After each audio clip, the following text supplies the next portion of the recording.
apa-apa, nggak jadi bencana nasional nggak apa-apa kalau betul-betul pemerintah kita sanggup, mampu, dan benar kerja ke bawah.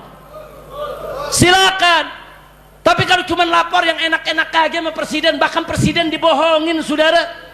Apa cerita aja, Pak, listrik udah nyala, ternyata belum nyala. Nanti lapor lagi, Pak Presiden, semua mayat sudah diurus, sudah dikubur, nggak ada mayat lagi. Presiden percaya, oh kalau gitu udah selesai, tidak usah ada bencana nasional.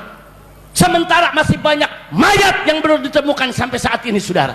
Jadi sekali lagi, saudara, bencana nasional nggak usah malu. Oh, sebut bencana nasional malu, jangan. Kalau ngutang boleh malu, betul. Ngutang triliun-triliunan nggak malu, nerima bantuan malu. Iya.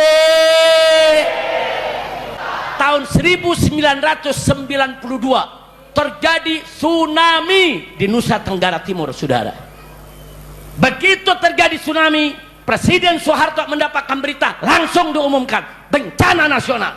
Selesai. Hanya dalam sekian minggu selesai. Yang rusak dibangun kembali, jalan dibangun kembali, jembatan dibangun kembali, saudara. Selesai. Enggak ada ribut-ribut. Di tahun 2004, saudara, terjadi tsunami di Aceh, saudara. Hari ini terjadi tsunami, saudara. Malam itu juga diumumkan oleh Presiden SBY sebagai bencana nasional. Besoknya, saudara, bertonton bantuan datang dari semua negara. Selesai rapi. Saya dengan kawan-kawan 1.300 laskar kita bawa dari Jakarta, saudara, berangkat ke Aceh, ikut kerja, bantuan luber dari mana-mana, saudara. Tapi sekarang, saudara, nah giliran ada mau bantuan bilangnya enggak, kita masih mampu, kita masih mampu, kita masih mampu. Masih mampu dari mana mampu? Kalau mampu jembatan udah beres.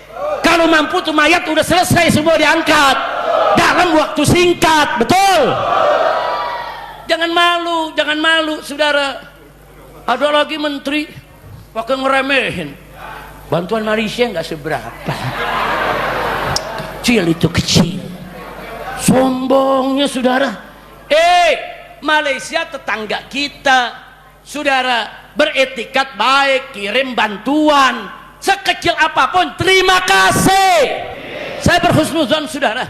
Bapak Presiden itu, saudara, punya perhatian besar terhadap bencana di Aceh, Sumatera Utara, dan Sumatera Barat. Dan saya yakin beliau setuju ini dinyatakan sebagai bencana nasional. Tapi yang jadi persoalan, ada pembisik-pembisik manusia di sekitar dia yang mempengaruhi Presiden, saudara, supaya jangan dinyatakan sebagai bencana nasional, saudara. Saya yakin karena di bulan Oktober tahun 2015, ketika itu Prabowo belum jadi presiden, saudara. Di 2015, waktu itu terjadi bencana di Riau, bencana karhutla, kebakaran hutan dan lahan, saudara. Ribuan hektar kebakar, saudara. Nah, saat itu presidennya Jokowi, presiden lambat, saudara. Kerjanya nggak cepat, saudara. Akhirnya apa? Prabowo menulis di akunnya, saudara.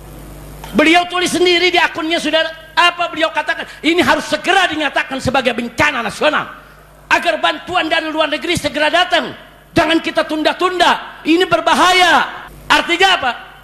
Saya pernah baca itu, hari ini pun jejak digital itu tetap ada. Saya percaya bahwa Prabowo tahu tanpa dinyatakan sebagai bencana nasional berat bagi pemerintah untuk mengatasinya, saudara. Tapi kenapa kok Prabowo sampai saat ini nggak mau menyatakan sebagai bencana nasional, saudara? Nah, di sini saya suuzon kepada orang-orang yang memberikan bisikan atau laporan asal Bapak senang, saudara.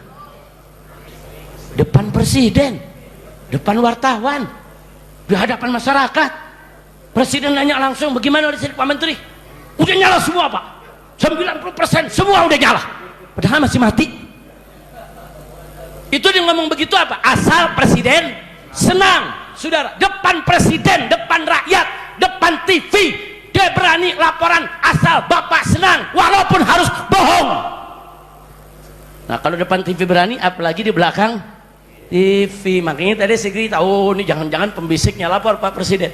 Pak Presiden panggil deh orang-orang dekat. Bagaimana Aceh? Udah beres, Pak. Bagaimana tenda-tenda? Rapi, Pak. Bagaimana makanan-makanan? Udah tertanggulangi, Pak. Bagaimana listrik? Udah nyala semua, Pak. Bagaimana jembatan-jembatan yang rubuh? Udah beres, udah nyambung. Sama gedebong pisang dari nyambungnya. Ya pokoknya laporan yang penting Bapak Presiden senang. Oh begitu. Terus Presiden tanya, jadi kalau begitu apa perlu nyatakan bencana nasional? Nggak usah, Pak. Nggak usah. Itu urusan kita-kita lah. Kita kan cinta Bapak, kita bela Bapak, kita yang beresin. Luar biasa sudah. Makanya Presiden sampai sekarang nggak mau menyatakan bencana nasional. Nah kalau ada yang tanya, Habib, kenapa ada oknum-oknum yang takut kalau di sana dijadikan bencana nasional?